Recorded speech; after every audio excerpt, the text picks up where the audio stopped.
Throughout NBA history, we've seen some pretty dominant and lengthy careers, including primes that reached multiple decades and players that remained great until the day they retired. But when it comes to longevity, nobody has ever quite done it like LeBron James. He just recently tied the longest streak of 30-point games in his entire career, he remains one of the best playmakers in all of basketball, and he's still shown no signs of regressing on the defensive end. So, we're left wondering, how is he still so dominant in year 19?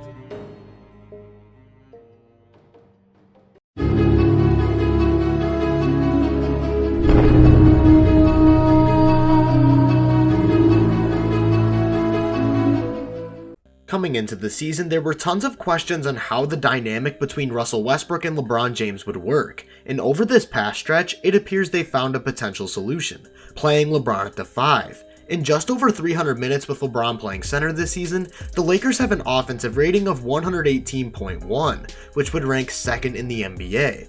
The reason these lineups work so well is because of how much space there is to operate, creating easy driving and cutting lanes that lead to efficient opportunities at the rim. It's in these minutes where LeBron is playing one of the largest off-ball roles of his entire career, which has been a key in unlocking not only his individual offense, but the team's as a whole. He's been used as a screener quite a bit, and this is to get him going downhill as much as possible. He's a complete wrecking ball as the roll man, and remains one of NBA history's very best finishers. When the lane is that wide open, there's almost nothing the defense can do to prevent him from getting there, which forces corner defenders to collapse, and as a result creates open three-pointers. LeBron, being one of the quickest decision makers ever, allows him to capitalize on these opportunities as a short roll playmaker, and of course, that unreal passing ability helps as well.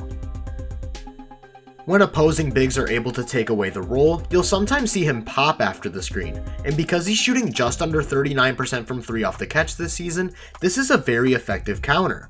Only a small portion of these shots actually come from the pick and pop though. Most commonly, he's just knocking them down as a spot up. With his feet set, he's a legitimately good shooter and a viable floor spacer. Defenders are reluctant to help off of him not only because of the outside shooting, but how good he is at recognizing openings in the defense as a cutter. This allows him to flourish next to another advantage creator like Russell Westbrook, where he can dive into those openings and again, work going downhill. One of the reasons he's so unstoppable when cutting is his physical tools. His speed is one thing, but the ability to control his body and avoid defenders while moving so fast makes room for error in the defense minimal.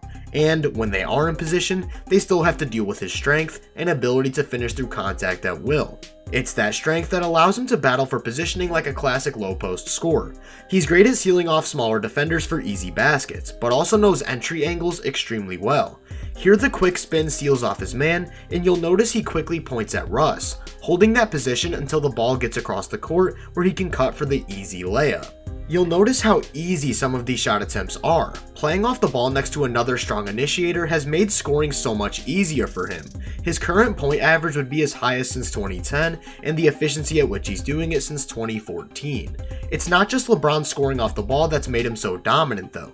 While that has been a key component in making the fit between him and Russ work, he's still most valuable with the ball in his hands, controlling the offense. As I mentioned before, his decision making is as quick as anyone's, yet still he's very patient in waiting for the most efficient shot possible. This makes him lethal in the pick and roll. When he turns the corner, it takes more than just one defender to prevent him from getting to the rim, and it doesn't matter which guy is helping, chances are LeBron is finding the open man almost every single time.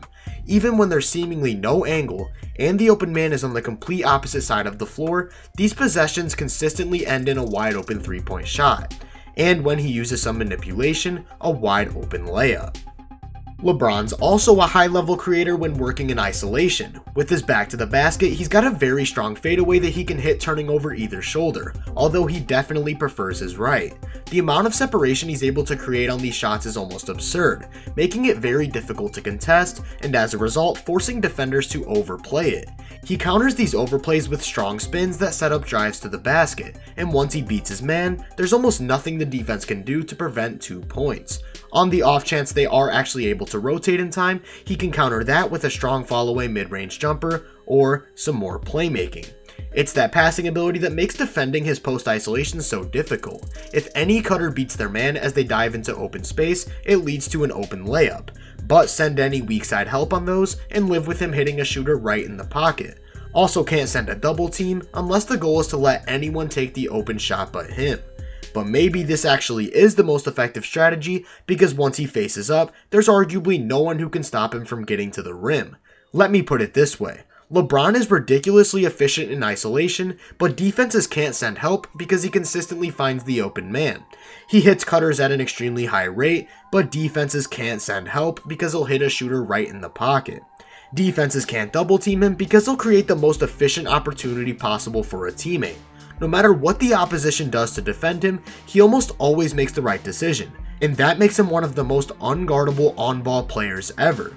This doesn't even account for where he's most dangerous though, running in transition. He's the textbook definition of a one-man fast break. That combination of speed, strength, and body control makes slowing him down a near impossible task, and it becomes that much harder when paired with his passing. Just to make it even more difficult, he's now playing next to another all-time transition playmaker in Westbrook, who's more than capable of drawing the defense himself before leaving it to LeBron for free points. To put this entire breakdown into simpler terms, LeBron James is dominating in his 19th season by doing what he's been doing for the better part of a decade. And when you compare it to other players during their 19th seasons, it's easy to see how unprecedented his play this year has actually been. Here's a look at the scoring volume and efficiency of every player during year 19 of their career. And here's LeBron James.